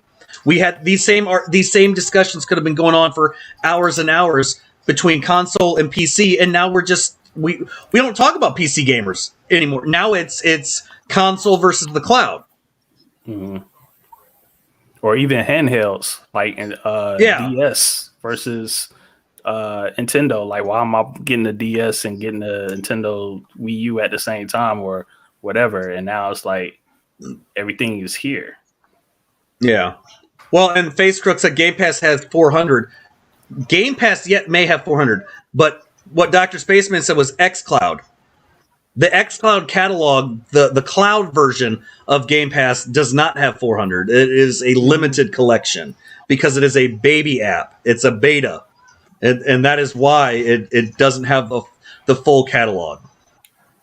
I want to answer that question about Anthony here. Anthony? The thing that PS Now has been upgraded, but they haven't been talking about it. I mentioned earlier, Sony is planning something. They haven't released it yet. When they're ready to announce something, they are going to come out with the news. Upgrading to 1080p, if they feel it's now ready to come out as a major headline, it must be because they're brewing something big. Or else they would already have said, PlayStation Now, if you play on the cloud, it's now 1080p and no longer 720p.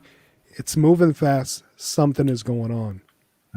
They're not going to let Microsoft and they just do it a different way that people don't like. That's just how it's always been with Sony. They do the same thing with the way they make announcements. It's always been that way, and people just don't like that, especially now that Microsoft is always out there making these huge announcements and everybody gets to talk about it, or something with Stadia or GFN or Luna or this and that. And Holt said, I think a lot are downloading the titles from PS Now than using it as cloud. Well, and that's the other thing. Like, so how people could still be using the service, and because when you use it on your console, you have that option to download it versus playing in the cloud. So how do we don't really know how many people are actually using the service. Yeah, that was an answer to this question. Basically, PlayStation Now works in the cloud, but it's also complementing the hardware so very well. You get the games on your console if you want it on your console, but you get those many 100 games that you can just play in the cloud if you just want to try them without installing them, without deleting stuff from your hard drive, which is brilliant. Yep. Yeah, even the save games. We're the only one. Thanks, Ray. I mean, and that's the thing. Even the save games, you save your games in the cloud. They specifically tell you that it doesn't affect your storage at all when you're saving stuff. It's a separate storage, cloud storage for saving your stuff. Which, I mean, how is that any different from what everybody uses nowadays with Google Drive, OneDrive from Microsoft? I mean, everybody uses cloud storage, so it's all going there. Everyone is turning to cloud. Yeah. Yeah, people are not realizing that it got better, but it's because they're not done with their work. It's kind of a beta, I think, of an improvement of the cloud. That's what we're here for, Anthony. Man, that's what we do. It comes back to something else I mentioned. PlayStation Now is now PlayStation Cloud. PlayStation Now at the moment includes PlayStation Cloud. But I think they're working towards a cloud platform that will be beyond what PlayStation Now is. Probably allow us to play purchases and all that.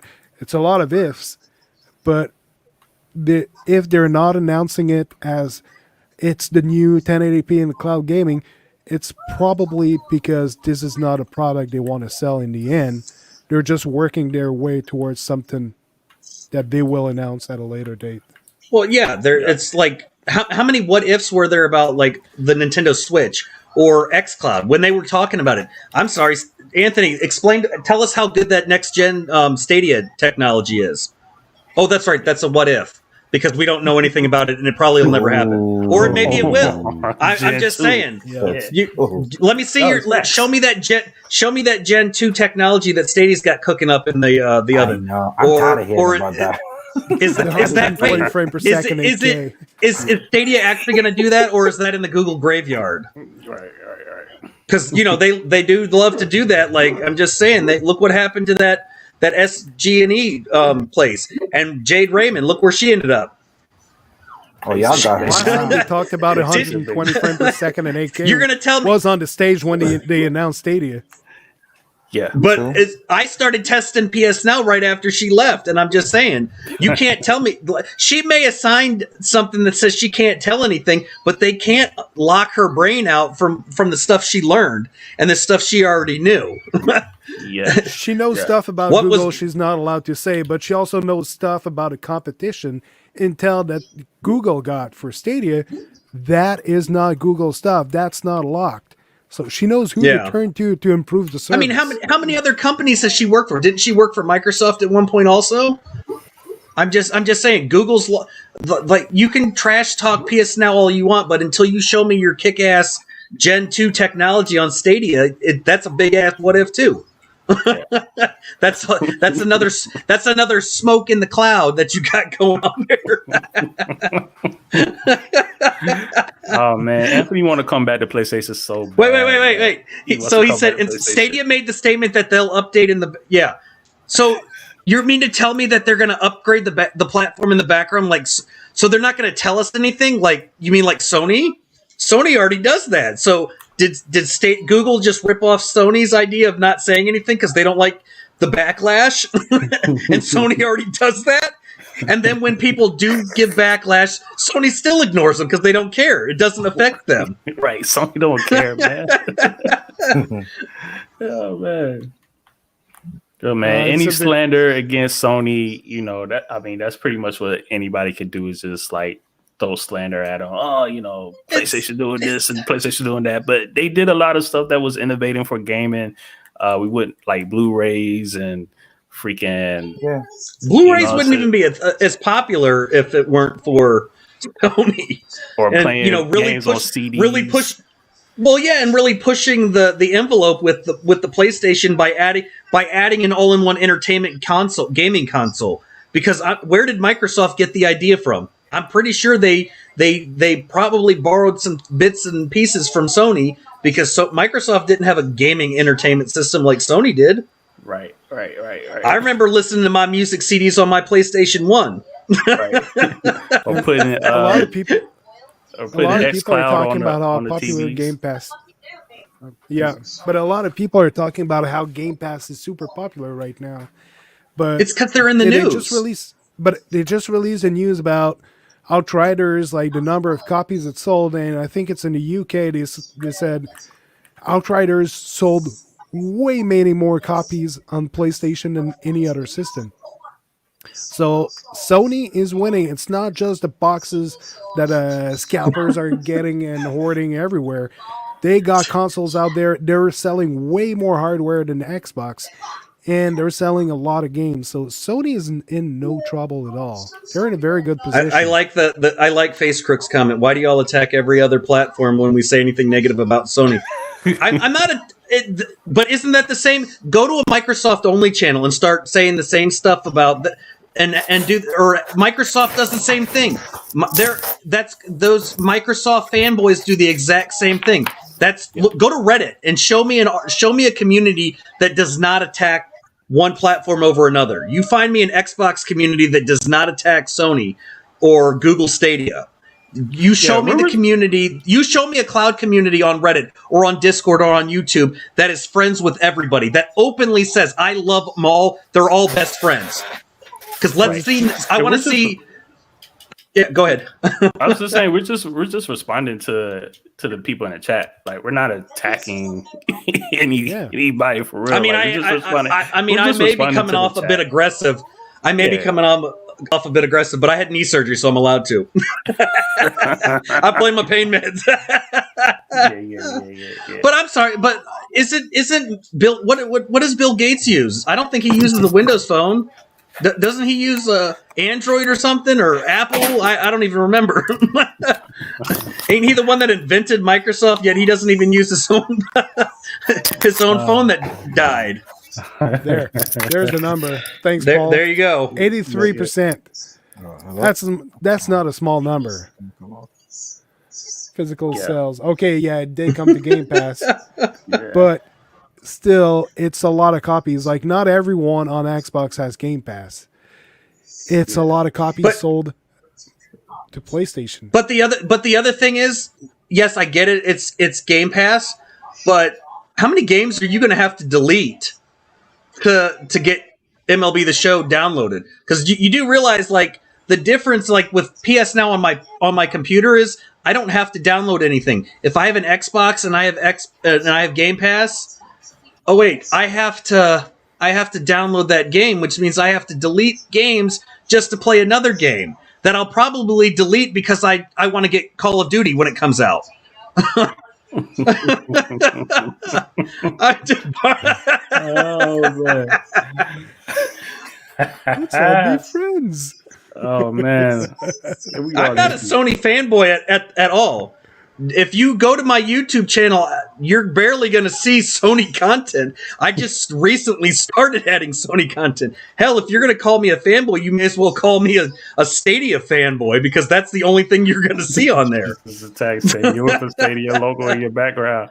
Shots fired at everybody, man. I'm just saying. I mean, shit, should I put the next show? I will make sure to have the xCloud logo up here as well. And then I'll even throw in Amazon Luna. Yeah, I mean, the reason why I don't talk about Sony like that is like because I already know they're not going to talk. You know what I'm saying? Like, they're just going to show you guys what they're going to do. And so everybody coming in talking about, oh, man, well, Sony's not saying anything. We know that. They got their So poker. we They got their know poker that. face and they show their hands. Know that. when So they there's, got a there's, strong some, suit. there's no comment. And There's no comment on that. Like, okay. And no, you know. I don't consider that an attack on Stadia with the Stadia logo in the background, because I'm pretty sure when Stadia does all kinds of negative stuff, I've watched other cloud gaming channels that talk about all things cloud gaming that can say negative stuff about that can say negative things about Stadia. Stadia's done stuff that's pissed people off too. So has Microsoft. So has Sony. That's part of its business. Yeah.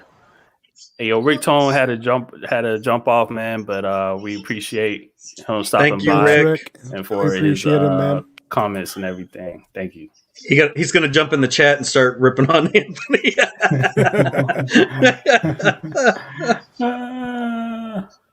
Anthony, we know your blood bleeds that next gen Stadia blood. Yeah.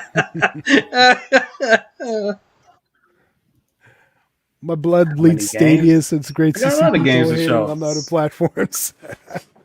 Hey, Facebook, I showed you all my games. How many? Bro. I got. how many Halo? games do you? How many games do you have to download? Which has a smaller internal. Where's Halo, okay, man? probably comparing PS5 to Xbox. Yeah. Oh, he I'm not gonna. I'm good. But I don't download games though. That's the thing. I stick to the cloud because I'd like to actually have actual storage space.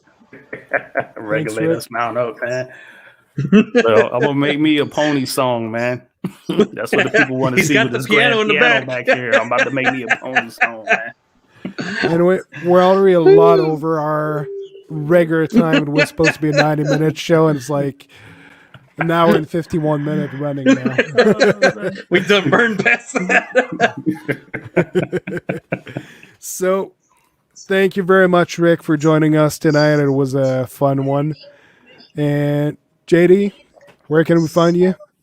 All right, man. You can find me JD3MXP right here on CloudStationTV. Tomorrow night I'll be on Waypoint Gaming Podcast with Rictone and Dre. And then you'll also find me Friday night, Stadia Bash Community Network. See, I'm everywhere. Yep. The man is everywhere. What about you, Stadia Vet? You can find me on YouTube at Stadia Vet Gaming. I'm on Rock's Blog Bash on the Stadia Bash Community Network at 11 a.m. Central Standard Time on Tuesdays. I'm on Stadia Vet Gaming on YouTube on the SBCN, the Stadia Bash Community Network, on Friday nights at 7 p.m. Central. And starting next week, I'm going to have a more real work streaming schedule. So just stay tuned in the community tab on YouTube or on Twitter, and I'll have a link that'll showcase the new schedule once I get it up and running. Awesome. And I'm Sebastian, DrSpaceman. I try to stream every Sunday evenings, normally at 7 p.m. Eastern Time on Twitch. Other than that, I've got this show on Wednesday evening on YouTube on this channel. And once in a while, I'll also throw in a YouTube stream on my own channel on YouTube, DrSpaceman. And you can find me on Twitter, DrSpaceman Games. So, guys, you want to say goodnight? All right, good night. Good night. JD Holtz did give you a shout out to say, play the music, man. I am the cloud gaming man, and I come down your way and I can play. But is that a song Shout out like to host, man. Shout out, man. Yeah, cloud gaming man? I come down your way and I can I play. come down to play, baby. Oh man. Oh man, love the Awesome. chat. Love you guys. It's awesome. All right. Awesome. Thank you very much, everyone, for See you making this guys. experience so special. Wouldn't be there without you guys. Yeah. So, thank you very much and have a very great night. This was Cloud Station TV. See you all around. See y'all. See ya.